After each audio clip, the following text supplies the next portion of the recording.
Hi viewers, welcome to our channel. నేను మీ రాజా. ఇవాళ Sunday special Ongole Nellore bus స్టాండ్లోని స్పైసీ టేస్ట్కి వచ్చాము మా ఫ్రెండ్స్ అందరమే. ఒకసారి ఇక్కడ ఏమేమి ఉన్నాయి చూద్దాము.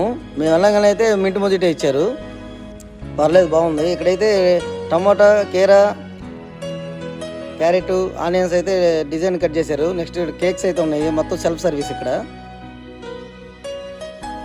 స్టార్టర్స్ అయితే వాళ్ళు తెచ్చిస్తారు, మెయిన్ కూర అయితే మనం సెల్ఫ్ సర్వ్ చేసుకోవాలి.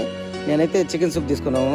సర్వీస్ అయితే వరస్ట్లో కూడా వరస్ట్, 0.5 ఇస్తాను నేను రేటింగ్. అయితే టేస్ట్ కూడా నాట్ బ్యాడ్, దానికి సాల్ట్ ఉంటే ఇంకా బాగుండేది. తర్వాత వచ్చేసరికి నాన్ వెజ్ ఇచ్చారు, lollipops, prawns, fish, egg pieces ఇచ్చారు, పానీపూరి. నెక్స్ట్ నేను నాన్ వెజ్ కర్రీస్ అన్నీ ఉన్నాయి ఇక్కడ. నేను కర్డ్ రైస్ కూడా ట్రై చేశాను. వీడియోని ఇస్తే లైక్, షేర్ అండ్ సబ్స్క్రైబ్.